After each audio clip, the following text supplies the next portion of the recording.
सिंध में एक महीने के दौरान दहशतगर्दों ने तीसरा बड़ा हमला किया। माजी में जो दहशतगर्द तंजीमें हमले करती थी, नाज़रीन हैरत अंगेज तौर पर हालिया हमले उनसे मुख्तलिफ तंजीमों ने की।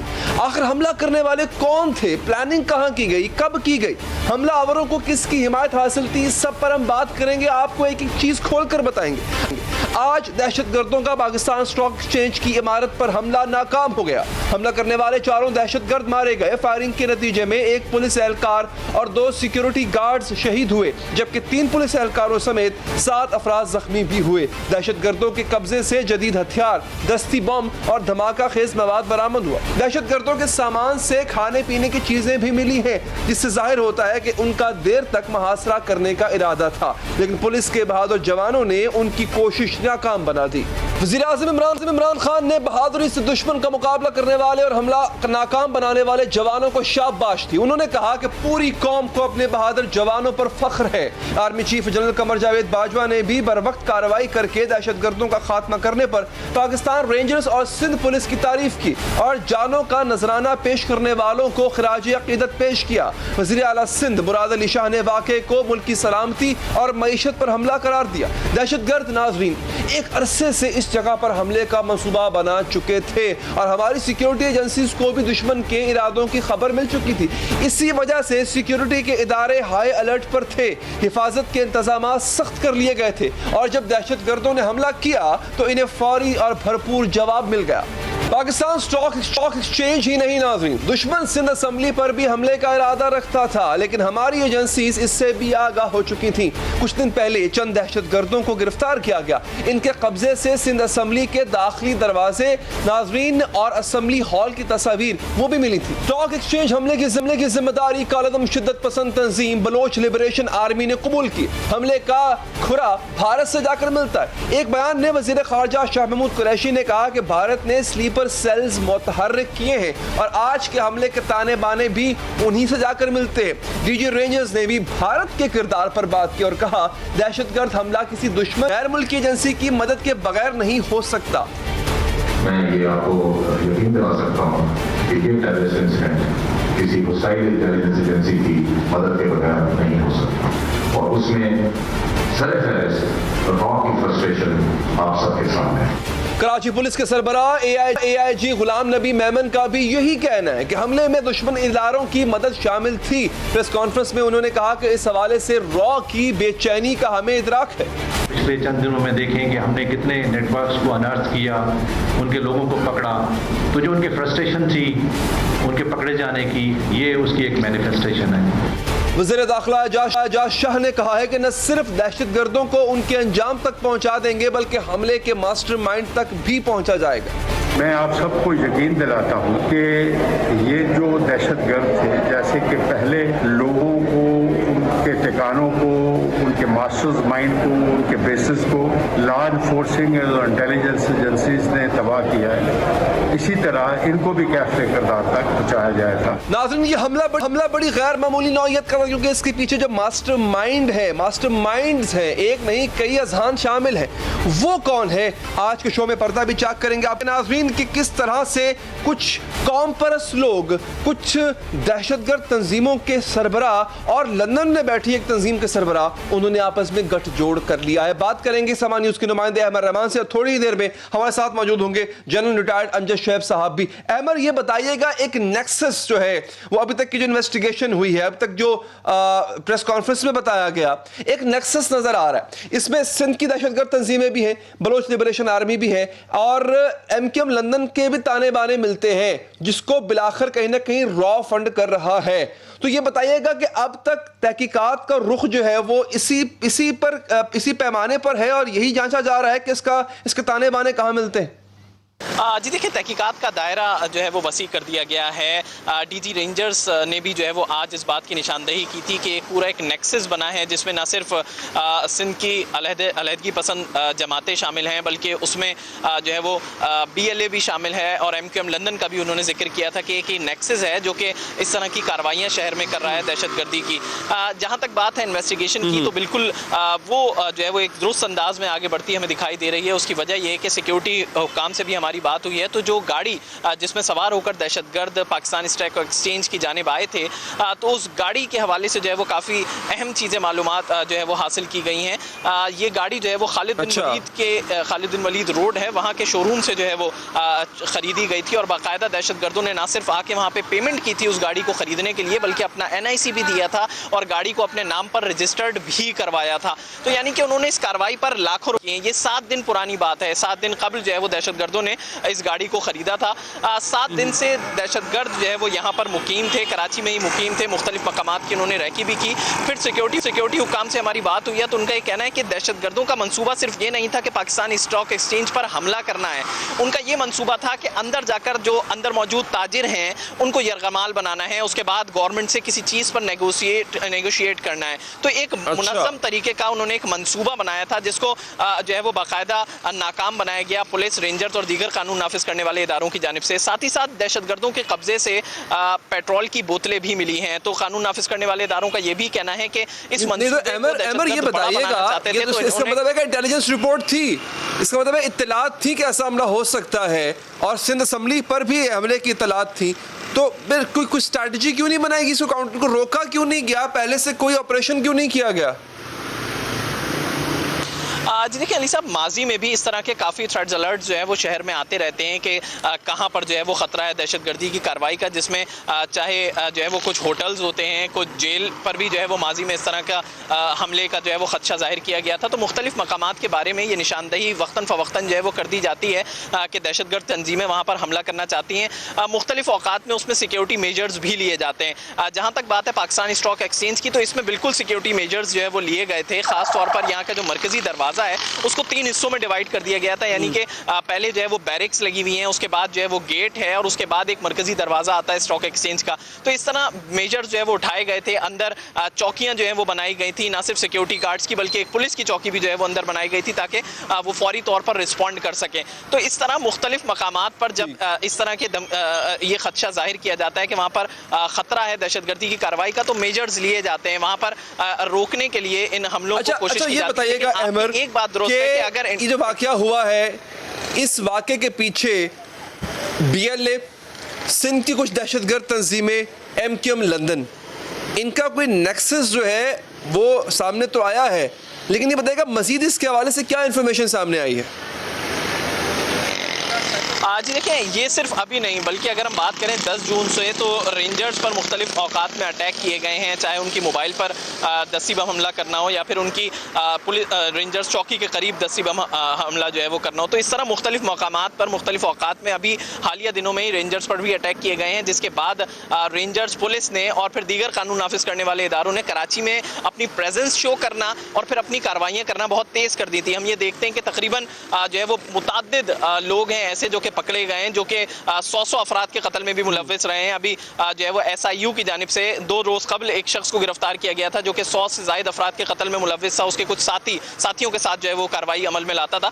तो इसी तरह हम ये देखते हैं कि जब से शहर में दहशतगर्दों की कार्रवाइयाँ हुई थी, चाहे वो एक दस्ती बम हमले को लेकर ही हो, तो उसके बाद से हम देख रहे थे कि कानून नाफिज करने वाले इदारों का रिस्पॉन्स जो है वो तेज़ हो गया था और ये ही कामयाबी का बाइस बना है आज की कार्रवाई में कि दहशतगर्द जो मकसद रखते थे कि वो अंदर जाके ताजिरों को बाकायदा यरगमाल बनाए, वो उसको पूरा नहीं कर सके। उनको गेट पर ही जो है वो ढेर कर दिया गया, उनको आगे बढ़ने का मौका नहीं दिया गया। तो अगर इस तरह का रिस्पॉन्ड जो है बड़ा अच्छा था कि सिर्फ 8 मिनट में इस दहशतगर्दी की कार्रवाई को ख़त्म कर दिया गया। 10:02 पर दहशतगर्द यहाँ पर आए थे और 10:10 पर तकरीबन कार्रवाई जो है वो ख़त्म कर दी थी।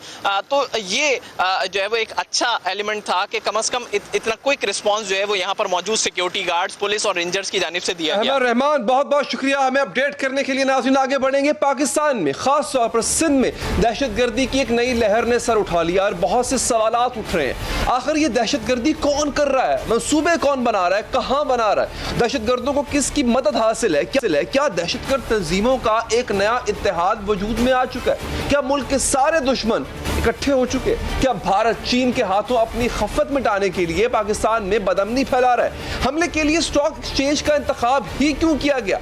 इन सवालों के जवाब में हैरानकुन बातें सामने आती है नाज़रीन। माजी के बरअक्स दहशतगर्दी की इस लहर में मजहबी इंतहा पसंदी मुलव्वस नहीं है, बल्कि ये हमले कौम परस्तों की जानिब से किए जा रहे हैं। कौम परस्ती की आड़ में दहशतगर्द आपस में इत्तेहाद कर चुके हैं। मुश्तरका कार्रवाइयों के लिए इरादे बांधे जा रहे हैं। बानी MQM की सरबराही में कई कालादम तंजीमें अब इकट्ठी हो चुकी हैं। इनके सरकर्दा रहनुमा सरेआम भारत से मदद मांग चुके हैं, भारत से असलहा फराहम करने का मुतालबा भी कर चुके हैं। यही नहीं, कराची में बहादुर फ्रीडम फाइटर नेटवर्क के नाम से एक नया फितना जन्म ले रहा है। ये दरअसल MQM लंदन का अस्करी विंग था, जिसे अब नया नाम दे दिया गया। इस नेटवर्क को अब लंदन के बजाय जनूबी अफ्रीका से ऑपरेट किया जा रहा है। 22 जून को कराची में मेंबर सूबाई असम्बली सदाकत हुसैन के घर पर फायरिंग की गई।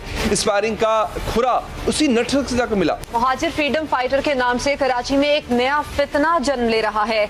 इस नई तंजीम के ताने बाने अल्ताफ हुसैन से मिलते हैं। 6 माह पहले लंदन के अंदर अल्ताफ हुसैन और शफी बरफत की जो है मुलाकात हुई, जिसके बाद मुआहदा हुआ कि अब जो है नया उनका एजेंडा होगा महासिंधु देश, जिसके लिए जो है वो मिलकर काम किया जाएगा। तो MQM लंदन ने जो है पहल की, जनूबी अफ्रीका नेटवर्क जो है उसको ये टास्क दिया। उसने महाजिर फ्रीडम फाइटर जो है वो विंग बनाया है, जो कराची के अंदर बदअमनी फैलाकर दहशतगर्दी कर मासूम लोगों की कत्लेआम करके जो है लंदन का टारगेट पूरा करेगा। अब इससे कबल 19 जून को कराची में एहसास प्रोग्राम के सेंटर के बाहर दस्ती बम हमला किया गया, जिसमें एक शख्स जाँ बहक और रेंजर्स के एहलकार समेत 8 अफराद जख्मी हुए थे। इसी रोज घोटकी में रेंजर्स की एक गाड़ी को धमाके का निशाना बनाया गया, जिसमें रेंजर्स के 2 एहलकार और एक राहगीर शहीद हुआ। इसी रोज नाज़रीन लड़काना में भी हमला किया गया। इससे पहले 10 जून को गुलिस्तान जहर और कायदाबाद कराची में यहाँ पर रेंजर्स की मोबाइल गाड़ी और चौकी पर दस्ती बम हमला किया गया। यानी सिर्फ एक महीने में नाज़रीन रेंजर्स को 5 बार निशाना बनाया गया। इन हमलों की जिम्मेदारी सिंधु देश रेवोल्यूशनरी आर्मी नामी एक तंजीम ने कबूल की थी और मुस्तफा कमाल ने इन हमलों में बानी MQM और भारत के किरदार पर बात की थी। अल्ताफ हुसैन अपने उन्हीं इंडियन आकाओं के कहने पर उन्होंने GSN महाज वालों के साथ अपना गठजोड़ बनाकर अब सिंधु देश के बानी बन गए। वो उसी नेक्सस के तहत पिछले दिनों 19 तारीख को और उससे पहले भी और उसकी 19 तारीख और उसके बाद भी पिछले 3-4 दिनों में रेंजर्स के ऊपर 4 हमले हुए हैं। अल्ताफ हुसैन मिलिटेंटली दोबारा जिंदा हो रहा है। आज DG रेंजर्स ने भी मीडिया से गुफ्तगू में इसी जानिब इशारा किया। उन्होंने कहा कि MQM लंदन और BLA मिलकर सूबे का अमन खराब करने के लिए सरगर्म हो चुकी हैं। इसके लिए बचे कुचे स्लीपर सेल्स और सहूलतकार अब जमा किए जा रहे हैं। हमें इस चीज का पूरी तरह इतराक है कि जो बुद्ध दुश्मन होस्टाइल इंटेलिजेंस एजेंसीज हैं, उनकी अभी काविश है कि जो बच्चे कुछ टेररिस्ट ऑर्गेनाइजेशंस के कोई सेल्स हैं, कोई स्लीपर सेल्स हैं, कोई उनके मददगार हैं, कोई सहूलतकार हैं, उनको आपस में उनका एक नेक्सस किया जाए। इसी की कड़ी 10 जून के अटैक्स थे, इसी की कड़ी 19 जून के अटैक हैं। लेकिन इसको फिलहाल जोड़ना गलत नहीं होगा, क्योंकि ये जैसे मैंने शुरू में अर्ज किया कि होस्टाइल एजेंसीज के खिलाफ की मदद के बगैर ये काम करना नामुमकिन है। भारत के साबिक मशीर कौमी सलामती अजीत डोवाल का बयान तो रिकॉर्ड पर है कि वो दहशतगर्दों को इजाफी फंड देने की पॉलिसी रखते हैं ताकि दहशतगर्दों से अपनी मर्जी काम करा सके। अमेरिका के साबिक वज़ीर दिफा चिक हैगल भी कह चुके हैं कि भारत दहशतगर्दों की मदद करके पाकिस्तान के लिए मसाइल पैदा करता है। आज स्टॉक एक्सचेंज पर हमले की जिम्मेदारी कबूल करने वाली जमात मई के महीने में बलूचिस्तान में फौजी एहलकारों पर हमलों में भी मुलव्वस रही है। जनवरी 2018 में चीनी काउंसिल खाने पर हमला भी इसी ने किया था। दहशतगर्दी के इस नए गठजोड़ पर काबू पाने के लिए सिक्योरिटी फोर्सेस क्या इकदाम कर रहे हैं, पूछेंगे जनरल रिटायर्ड अमजद शैफ साहब। जनरल साहब शुक्रिया आपके वक्त का।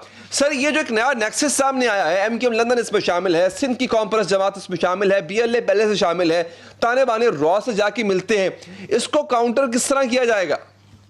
बिस्मिल्लाहिर्रहमानिर्रहीम। देखिए, इसमें थोड़ा समझने की जरूरत है कि ये कैसे ऑर्गेनाइज किया गया, कौन इसके पीछे है। और ऑर्गेनाइज इसी तरह हुआ कि यहाँ पे बरामदाद बुख्ती बाहर है, वो एक खान कल्लात बाहर है, हरबे आर्मरी बाहर है। ये लोग हैं जो बाहर से अपनी जिंदगी गुजार रहे हैं, इंटेलिजेंस एजेंसी से पैसे लेके, और उसके बदले में इन्होंने कुछ ना कुछ करना है। चुनाचे इनके अपने जो कबीले यहाँ पे हैं, जिनके ये सरदार हैं, ये लोग वो कुछ न कुछ वहां पे उनके लोग, उनके फॉलोअर्स हैं जो काम करते हैं। उसमें ये अख्तर मैंगल साहब का भाई जावेद मैंगल भी शामिल है, वो भी BLA में है या BLA को वो चला रहे हैं, यहाँ पे कहीं बाहर है। तो एक तो ये लोग हैं जिनका अपना, यानी जिन्होंने, अगर आप इनकी जिंदगियां देखें, अख्तर मैंगल की देखें, इसके वालिद की देखें, तो इन्होंने मोहल्लात बनाए हुए कराची में और दूसरी जगहों पे, और इसी तरह बेंटले गाड़ियां, बेहतरीन गाड़ियों में ये सफर करते हैं। इनकी अपनी जिंदगी जो है वो बड़ी आसान है, लेकिन इनके जो इलाके हैं उनमें ये डेवलपमेंट होने नहीं देते। नतीजा ये है कि इनके लोग जो है वो बैकवर्ड है वहां पे, और वो बैकवर्ड होने की वजह से ये उनको अपनी प्राइवेट आर्मी की तरह इस्तेमाल करते हैं। लिहाजा ये लोग हैं पीछे जो कि बलूचिस्तान में कर रहे हैं। और इसी तरह आपको याद होगा कि आपने वीडियो क्लिप्स भी देखी होंगी, अल्ताफ हुसैन की भीख मांगता हुआ, वो लोगों से पैसे मांग रहा है कि मुझे दो, मैंने दफ्तर चलाना है, मेरा तो बुरा हाल हो गया। इंटेलिजेंस एजेंसी जब किसी को देखती है कि वो बेकार हो गया है, अपनी कारमंद नहीं रहा, तो वो पैसे नहीं देती। लिहाजा उसने नए सिरे से अपने आप को कारमंद साबित करने के लिए एक नया सिलसिला शुरू किया, जिसमें को सिंधी भी साथ मिलाए। वो सिंधी नेशनलिस्ट भी कुछ मिल गए, उनके चक्कर में आ गए, और खुद इसके लोग जो भागे हुए साउथ अफ्रीका में मौजूद है, वहां से वो ऑपरेट कर रहे हैं। चुनाचे ये एक नया नेक्सस डेवलप हुआ जो हमें पता था। हमने इसके नेक्सस के लोग पकड़े हैं, इस्लामाबाद में भी पकड़े हैं और जगहों पे भी पकड़े गए हैं। लिहाजा इक्का दुक्का कोई अभी मौजूद है जो कर रहे हैं। लेकिन असल चीज ये है कि आज का वाकया अगर आप जेब में रखें तो इसमें जिस तरह का इक्विपमेंट, जिस तरह का असला जो कि बाहर का बना हुआ, और जिस तरह के ये पैसा खर्च हुआ, एक गाड़ी खरीदी, आप सोचिए कि आजकल गाड़ी खरीदना, कोरोला गाड़ी आप देखे तो उसमें आप लोग आ रहे हैं 2 दिन पहले खरीदी गई है, 1 दिन पहले, तो उससे जाहिर होता है कि बहुत बड़ी रकम थी जो इस्तेमाल हुई। तो ये तो हुकूमतें लगाती है ना, इतनी बड़ी रकम जो है वो आम किसी छोटे मोटे ग्रुप के पास। तो ये कौन सी हुकूमत है सर?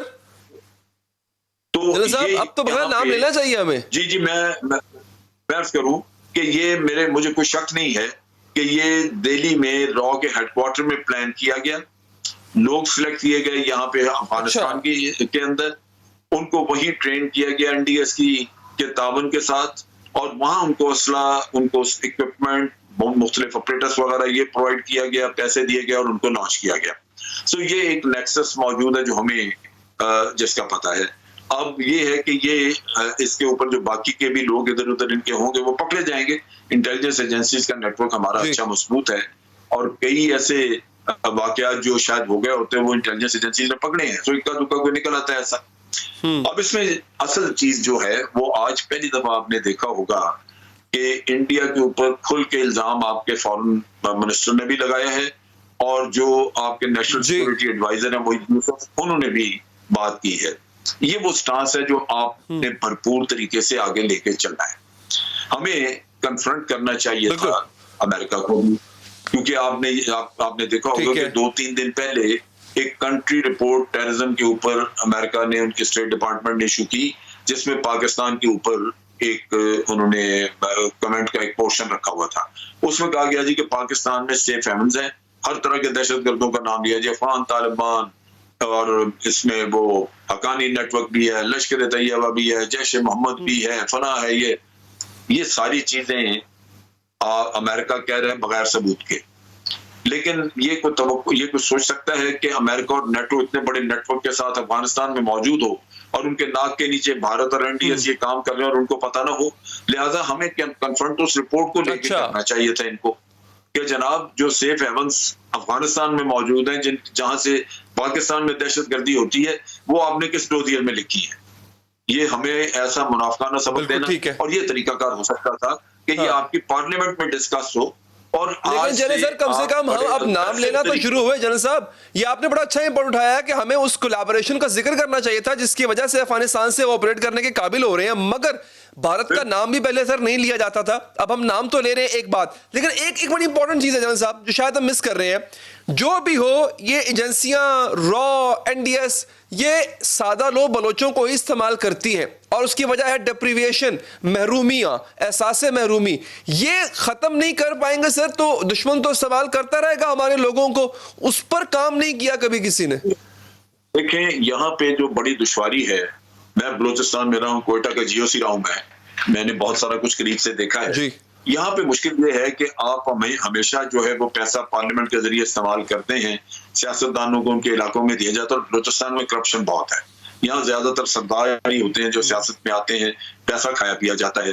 दूसरी तरफ ये है कि जहाँ किसी खास इलाके में जरूरत है, कोई प्रोजेक्ट है, ये है वो आंख से ओझल रहते हैं क्योंकि आप इन्हीं के थ्रू ऑपरेट कर रहे हैं।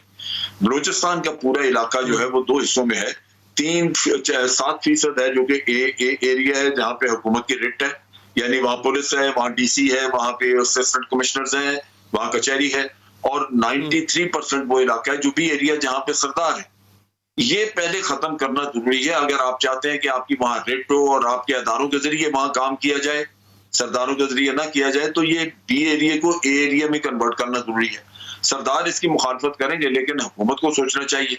अब जिन इलाकों में हुकूमत की रिट नहीं, वहां बैरूमियों की बात की जाए और हुकूमत के खिलाफ की जाए, तो पहले तो सरदारों के गिरबान पकड़ने चाहिए वहां पे।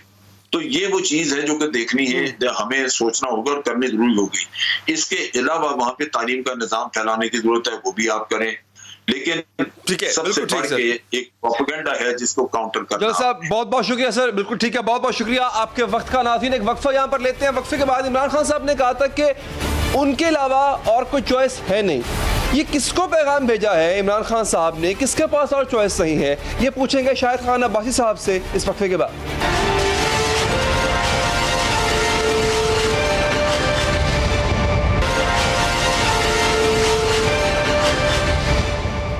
नाज़रीन क्या खौफ है जिसने इमरान खान का लहजा बदल दिया, वो क्या दबाव है जो वज़ीर आज़म को अपनी ही हुकूमत को तसल्लियाँ देने पर मजबूर कर रहा है। इमरान खान को क्यों कहना पड़ रहा है कि उनके अलावा कोई चॉइस नहीं। वज़ीर आज़म ने यह पैगाम किसको दिया, अवाम को, इत्तेहादियों को, या फिर किसी और को, ये वाज़ेह नहीं है। लेकिन ये वाज़ेह है कि हुकूमत से कौन कौन नाराज़ है।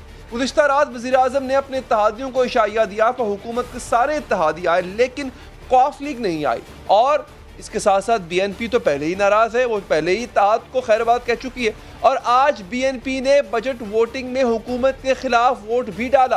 हालांकि 3 रोज कबल पेश गोइयों के माहिर वजीर रेलवे शेख रशीद ने दावा किया था कि अख्तर मैंगल कहीं नहीं जा रहे।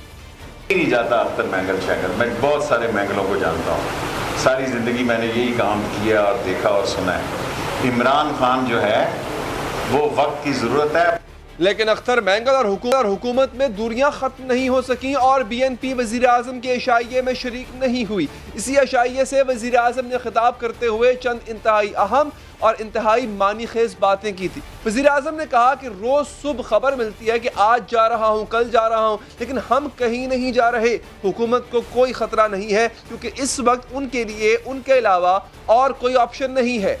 वज़ीर आज़म ने कहा कि उनके खिलाफ जो कुछ हो रहा है वो सिर्फ इसलिए हो रहा है कि वो अपोजिशन जमातों के रहनुमाओं के खिलाफ मुकदमात ख़त्म करने के लिए तैयार।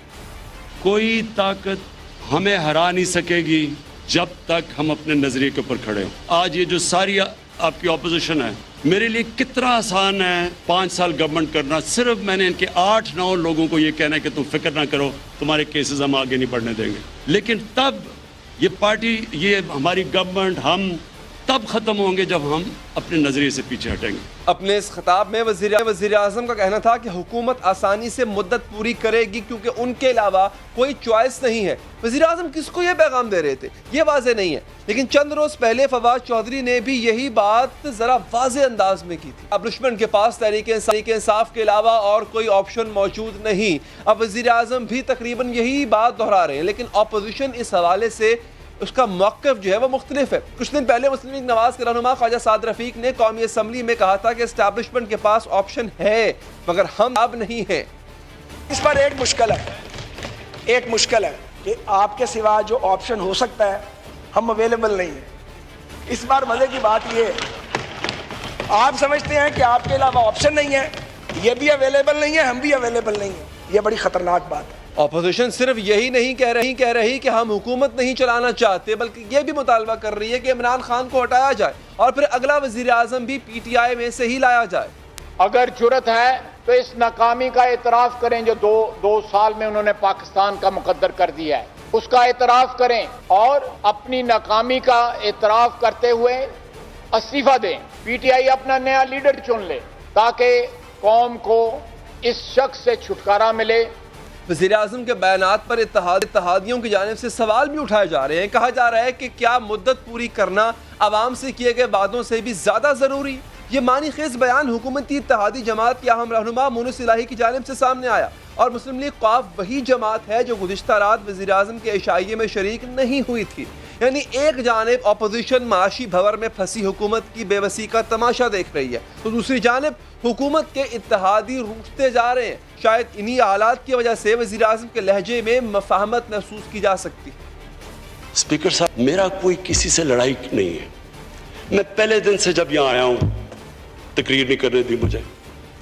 जब मैं बात करता हूँ शोर मचता है, गलत बातें करती है, मेरी किसी से कोई लड़ाई है? स्पीकर साहब, मैं चाहता हूँ कि हमारी पार्लियामेंट चले, मैं चाहता हूँ कि डिबेट हो सही।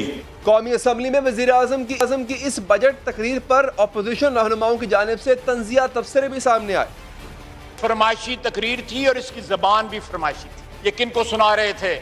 जनाब आला, आपने तो पता नहीं कितने डैडी भुगता दिए हैं। आज भी ये तकरीर मेरे लिए नहीं था, आज भी ये तकरीर ख्वाजा आसिफ साहब के लिए नहीं था, ये तकरीर सिलेक्टर्स के लिए था, आवाम के लिए नहीं था। सिर्फ अपोजिशन के रवैये ही नहीं बल्कि इमरान खान के रवैये में भी वाज़ेह फ़र्क महसूस किया जा सकता है, क्योंकि माजी में जब भी हुकूमत को अपोजिशन के दबाव का सामना करना पड़ा तो हुकूमती सफ़ों में खुद एतमादी की झलक नजर आती थी। गुज़िश्ता साल मौलाना फजलुर रहमान इस्लामाबाद पर चढ़ाई करने जा रहे थे, लेकिन इमरान खान बजाय परेशान होने के उन पर तंजिया जुमले कसा करते थे। वफाकी वज़रा भी जारहाना बयानात दिया करते थे और इससे पहले जब चेयरमैन सेनेट के खिलाफ अवाम अदम एतमाद की तहरीक आई थी, तब भी PTI के लोगों का एतमाद देखने वाला था, कॉन्फिडेंस था, इन पर कोई परेशानी या कमजोरी नजर नहीं आती थी। लेकिन इस बार नाज़रीन, इस बार मामला मुख्तलिफ है। इस बार वज़ीर आज़म ही नहीं बल्कि दीगर रहनुमाओं की बॉडी लैंग्वेज बदल चुकी है। बयानात में मफाहमत और बेचैनी महसूस की जा सकती है। माजी का एतमाद आज मुतज़लज़ल दिखाई देता है। हुकूमत के मुस्तक़बिल और सियासी मंजरनामे के हवाले से तज़िया लेंगे। हमारे साथ मौजूद हैं आरिफ हमीद भट्टी साहब। बहुत बहुत शुक्रिया भट्टी साहब, आपने वक्त निकाला। सर, इशाइये पर भी बात करते हैं, लेकिन वज़ीर आज़म को क्यों लगता है कि और कोई चॉइस नहीं है? और ये जो कह रहे हैं कि और कोई चॉइस नहीं है मेरे अलावा, ये पैगाम दिया किसको जा रहा है? सर, बिस्मिल्लाहिर्रहमानिर्रहीम। अली कहते ना, यही एक वहम था, मैं बहुत अहम था। बड़ी बदकिस्मती है अगर खान साहब ने कहा मेरे खिलाफ चॉइस नहीं है। क्या 20 करोड़ आवाम इतनी बांझ है कि जिसने एक लीडर भी पैदा नहीं किया? मुझे बड़ा दुख हुआ, वजीर आजम को ये तकब्बराना गुफ्तगू नहीं करनी चाहिए थी। आप नबी पाक मोहम्मद सल्लल्लाहु अलैहि वसल्लम जिन्होंने ये कायनात बनाई वो चले गए, चले वो तो खैर बहुत बड़ी हस्तियां ना, मैं और आप उनके नाम लेते, मैंने कायदे आज़म ने बनाया, चले गए। तो do you think Imran Khan साहब हुकूमत कर रहे हैं? इन्हें हुकूमत किसी ने लेके दी। कल बजट इन्होंने पास कराया। जैन बुख्ती की तो वो शक्ल ही देखना चाहते थे, एक सिंगल वो बंदा, उसकी शक्ल ही देखना चाहते थे, MQM की शक्ल ही देखना चाहते थे। देखें, ये जो बात वो कह रही है लहजे में तब्दीली नहीं, लहजे में नहीं तब्दीली, खंडरात बता रहे हैं हमारा तालीशान थी। ये परसों रात तक बहुत मुश्किल था ये बजट पास होना। बजट पास ना होता तो आपको पता है क्या होता। खुद MQM के 3 लोग मेहमान बनाए गए। PTI के 2 वज़रा से मेरी खुद बात हुई, 2 वज़रा से, PTI पाकिस्तान तहरीके इंसाफ। 2 चीजें होती हैं, एक होता है कि बंदा बल्ले के निशान पे लड़के आए तो वो पार्टी चेंज नहीं कर सकता। एक होता है अगर मैं आजाद कैंडिडेट मुंतखब हुआ हूं तो मैं आके बाद में मैंने पार्टी ज्वाइन किया तो मैं इलेक्शन कमीशन को या स्पीकर को लिख के दे सकता हूं मैं आजाद बच्चों में बैठूंगा, मैं इनका हाल नहीं है। ये तो कुछ रात 10 लोग नहीं थे जा रहे जिनको टेलीफोन बुला के गया, और मेरा चैलेंज है अब भी पूरे लोग इनके शामिल नहीं थे कल के इशाइये में। वो तो जैसे चेयरमैन सेनेट बच गए इसी तरह बच गए इमरान खान साहब। मेरा एक जाती ख्याल है 4 दिन पहले नहायत उनका करीबी जानने वाला पार्टी का करीबी बंदा मिला, उनका ख्याल था कि उन्होंने इतना अरसा इमरान खान को इतना परेशान नहीं देखा जितना 3-4 दिन पहले होने वाली मुलाकात जो तकरीबन 22-25 मिनट रही उसमें देखा। तो इमरान खान साहब खासे चेंज हो गए, उन्होंने बहुत सारे कंप्रोमाइज कर लिए हैं। क्या इशाइये से पहले MQM ने उनसे टॉफियां मांगी या कोई पुराना गाना सुना रेखा का, सिलसिले फिल्म का? क्या सुना? कोई मुतालबात की है जो वो पूरे नहीं कर सकते। जो वो पूरे नहीं कर सकते। जैन मुफ्ती जिसका एक वोट था उसको भी मिलना पड़ा। परवेज लाई जो परसों इनके सीएम के साथ मिला, इनके एशाइये पे नहीं गया, वोट उसने दे दिया क्योंकि वोट देना उनकी मजबूरी थी, क्योंकि वो किसी और का हुक्म था। आवाम का पता है, आपको पता है दबाव बहुत ज्यादा होता है। नहीं वो इशाइया छोड़े, इशाइया का एक बंदा तो भेज सकते ना, आवाम का दबाव बड़ा जबरदस्त होता है। अगर आप अपनी आवाम की बात आवाम की बात ना माने तो फिर नैब का नोटिस आ जाता है। तो आवाम और नैब का बड़ा बहुत कट जोड़ है आजकल। तो नहीं, मुझे बताएं कि आवाम का अगर दबाव इस बात पे था कि ये सब कुछ ऐसे चलता रहे, पुरानी तनख्वाह पे सब काम करते रहे, सर आवाम ने सोचा कुछ नहीं है कि आगे करना क्या है? बुरा हाल तो आवाम का ही हो रहा है, उस आवाम का हो रहा है जो 20 करोड़ है। मैं आपको गारंटी दे रहा हूं, अली अवाम भी सख्त परेशान है। उन्होंने वो दिया जला लिया है जिसमें तेल ही नहीं है। अब मैं आपको यकीन से कह रहा हूं, इस हुकूमत को घर भेजना कोई इशू नहीं है। ये हुकूमत कल जा सकती थी, अवाम के हाथ में था। 4 वोट अख्तर मैंगल के थे, 7 MQM थे, 1 बुकटी का था और 4 इनके थे काफ लीग के। तो कल ही हुकूमत खत्म हो गई। फिर अवाम को मजबूरी जरूरत पड़ी कि अभी 2-3 और काम कराने हैं। अवाम का दबाव आपको नहीं अंदाजा, ये बड़ा खौफनाक दबाव होता है। हम इधर आजाद बातें कर रहे हैं, ऐसे ही आप आवाम के दबाव में नहीं आए। मैंने थोड़ा सा आवाम का दबाव देखा हुआ है। आवाम से प्यार करना पड़ता है, आपको पता है, उनकी ख्वाहिशात का एहतराम करना पड़ता है, बल्कि उनकी ख्वाहिशात के आगे अपनी ख्वाहिशात और अपनी तमन्नाओं को रोंदना पड़ता है उनके पाँव के नीचे। बिल्कुल सर, ऐसा ही है। अवाम जो है वो सबसे बड़ी ताकत है। 1999 में भी अवाम का दबाव था सर, इसमें कोई शक नहीं है। 2007 जो मुशर्रफ साहब थे तब भी अवाम का दबाव था, इमरजेंसी लग गई। तो सर ये बताइएगा भट्टी साहब कि अब वो काम कौन से लिए जाएंगे, और आपको लगता है कि वजीर आजम थोड़े टून डाउन, मतलब वजीर आजम साहब अपनी रविश तब्दील करेंगे जितना भी अरसा बाकी रह गए? देखिए 12 अक्टूबर 99 में भी अवाम का दबाव था, अगर आप भूल गए हैं। जियाउल हक ने जब रेफरेंडम कराया था वो भी अवाम का दबाव था, आप भूल गए। मुशर्रफ ने जब रेफरेंडम कराया था वो बाकी मुशर्रफ ने जो रेफरेंडम कराया वो भी अवाम का दबाव था। 2-3 काम हो चुके हैं, आपने देखा नहीं? IPP का केस किस्सा माजी हो गया। कल परसों रातों रात अवाम की जेब में ऑयल माफिया ने 300 अरब का डाका मारा। वो गाना तो आपने सुना होगा, बचपन में आप गुनगुनाते थे। मैं एक दफा आपको देखा था बचपन में, नी माफिया माफिया कर दी साई मैं आपे माफिया हुई। आजकल छोड़े बस जो काम लेने हैं, क्योंकि अल्टरनेट पे बहुत ज्यादा काम हो रहा है और उसमें कुछ डेवलपमेंट। बिल्कुल ठीक है भट्टी साहब, बिल्कुल ठीक है। अब ये न जाने कौन कौन से पुराने गाने जो हैं वो अब लोगों को याद आएंगे। बहुत बहुत शुक्रिया आरिफ हमीद भट्टी साहब, आपके वक्त का एक वक्फा यहाँ पर लेते हैं। नाज़रीन हमारे साथ मौजूद होंगे शाहिद खान अब्बासी साहब, उनसे पूछेंगे कि वो जो ऑपोजिशन का दमखम है वो सब कहाँ गया। वो ऑपोजिशन जो करना चाहती थी, वो कहती थी कि हम तो इनको सीट पर रहने ही नहीं देंगे। बजट पास हो गया, पहले से ज्यादा वोटों के साथ पास हो गया इस वक्फे के बाद।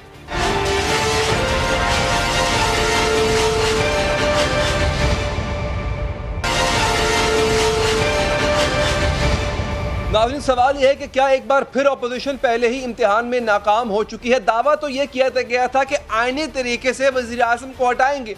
अब बजट का मामला एक ऐसा मौका था जहां पर ऑपोजिशन अपना दावा सच साबित कर सकती थी, मगर बुरी तरह हार गई। वजह क्या बनी, पूछेंगे साबिक वज़ीर आज़म मुस्लिम लीग नून के रहनुमा शाहिद खान अब्बासी से। सर शुक्रिया आपके वक्त का। अब्बासी साहब, आपको बल्कि असद उमर साहब ने यह दावा किया कि वज़ीर आज़म साहब को जब वोट पड़े थे इलेक्शन के वक्त, उससे कहीं ज्यादा वोट तो आज बजट अप्रूव करवाने के लिए पड़ गए। तो सर आपका यह दावा कि वज़ीर आज़म साहब को कुर्सी पर नहीं रहना चाहिए, नहीं रहने देंगे, हर आईनी तरीका इख्तियार करेंगे, ये तो अच्छा मौका था तरीका इख्तियार करने का। हार का सामना करना पड़ा आपको, वजह क्या है इसकी? देखिए कितने वोट पड़े हैं आज वज़ीर आज़म साहब को? 160 वोट पड़े जी। अच्छा। मेजॉरिटी हाउस की 60 है, और जो ये मुंतखब हुए थे इससे बहुत ज्यादा वोट थे। बात देखें, जो बजट का सेशन है, आज तक कोई हुकूमत पाकिस्तान में बजट का वोट नहीं हारी, क्योंकि बजट का वोट प्रेजेंट मेंबर्स पे होता है, वो मेजॉरिटी नहीं होती। लेकिन ये आज एक मौका था, बिल्कुल ऐसे ही है। आज एक मौका था हुकूमत के लिए, और हुकूमत ने बड़ी मेहनत की है एक 2 हफ्ते से मेहनत कर रहे हैं कि हमारी हाजिरी ज्यादा से ज्यादा हो, लेकिन आप जब हाजिरी आई तो कम निकली है। ये आज खुशी की बात नहीं होनी चाहिए, तशवीश की बात होनी चाहिए हुकूमत के लिए। अगर बजट में मैंने कहा कि अददी अक्सरियत हुकूमत के पास है, बहुत से लोग नाराज भी हैं, हमसे राब्ते भी करते रहे हैं, लेकिन हमने हमेशा ये कहा है कि हम किसी भी गैर आईनी कदम का हिस्सा या हुकूमत को हटाना तब्दीली बराए तब्दीली के हक में नहीं है। मकसद होना चाहिए। नहीं भाई साहब देखिए, अगर वो नाराज लोग जो हैं वो हुकूमती या अपनी पार्टी की पॉलिसी से हट के वोट देते आपके कहने पे, तो इसमें फिर गैर आईनी क्या था? आपको नहीं लगता उनका पूरा हक है कि वो इख्तलाफ करें? देखिए, इख्तलाफ उनको अपनी जमात से होगा ना, उसूली इख्तलाफ। आप वहां तो वोट आज भी शायद बहुत से लोगों ने वोट नहीं दिया क्योंकि वो अक्सरियत नहीं थी जो हुकूमत के पास रही है माजी में, तो लोग नाराज हैं। अब क्या हम उसको एक वोट ऑफ नो कॉन्फिडेंस में कन्वर्ट कर सकते हैं? क्वेश्चन तो ये है। तो सर ये आप आज का इसका जवाब भी आप ही नहीं देना सर कि क्या आप ऐसा कर सकते हैं? देखिए, मैंने हमेशा कहा है कि हमारे मुल्क में जो निज़ाम है नो कॉन्फिडेंस का, वो बहुत मुश्किल है। उसमें वो अक्सरियत अपोजिशन शो नहीं कर सकती जिसकी वहां जरूरत है। तो जब तक कोई बहुत बड़ी नाराजगी या कोई ऐसा हालात नहीं होंगे और तो आईनी तरीके से जो तरीका है नो कॉन्फिडेंस का, वो करना पाकिस्तान में मुमकिन नहीं है। लेकिन आज यकीनन हुकूमत को तशवीश जरूर होनी चाहिए और हकीकत भी सामने आ गई है कि हुकूमत को वो सपोर्ट हासिल नहीं है जो उसको माजी में थी। अच्छा, लेकिन अब्बासी साहब ऐसा लग रहा है, मतलब बात अदब के साथ, एक कमजोरी नजर आ रही है सर ऑपोजिशन के लहजे में भी। इनफैक्ट आज आपके भी गुफ्तगू में वो कॉन्फिडेंस नहीं है आपको मुत्तहदा ऑपोजिशन पे। ख्वाजा आसिफ साहब ने बड़ा ही बवांगे दोहल कहा था कि जब तक ये शख्स से मुराद प्राइम मिनिस्टर साहब थे, कुर्सी पे मौजूद है, तरक्की नहीं हो सकती और आप हर आईनी तरीका इख्तियार करेंगे। तो सर आपको तो कॉन्फिडेंस ही नहीं है कि आपकी मुत्तहदा ऑपोजिशन कुछ कर पाएगी आईनी तरीके से, क्योंकि वो इतना आपके पास पोटेंशियल नहीं है शायद? देखिए, पोटेंशियल की बात नहीं होती, नंबर बड़े सीधे हैं। जो भी मेंबर अपनी पार्टी के अहकामात के खिलाफ वोट देता है वो डी सीट किया जाता है।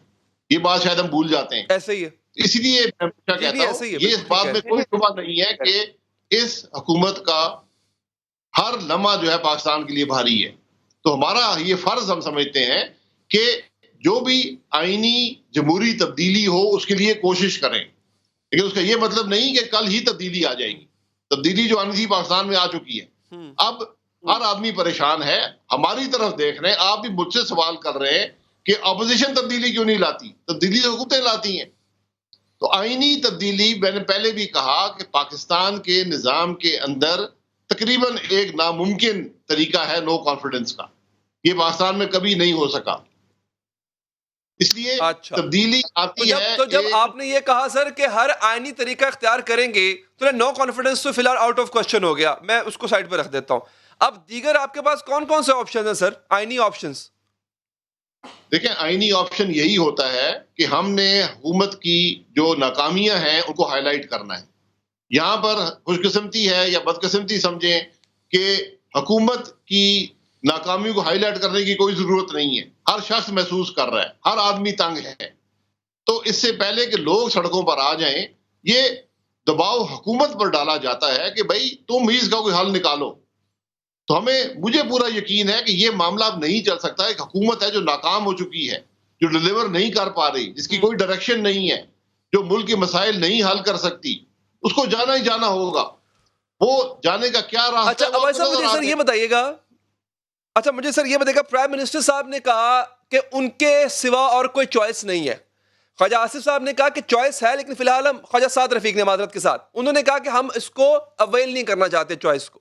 आपको लगता है सर कोई चॉइस है और आप चाहते हैं कि वो कभी वक्त पे आए तो उसको अवेल भी करें, और या प्राइम मिनिस्टर साहब सही कह रहे हैं, उनके अलावा और कोई चॉइस है नहीं?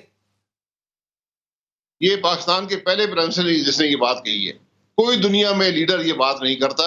यही नाकामी का इतराफ होता है जो प्राइम मिनिस्टर ये कह दे कि मेरे अलावा। भाई साहब, माजरत के साथ वक्त खत्म हो गया, बहुत बहुत शुक्रिया आपका। प्रोग्राम का वक्त भी यहाँ पर खत्म हो जाता है। नाज़रीन दीजिए इजाजत, अल्लाह ने के बाद।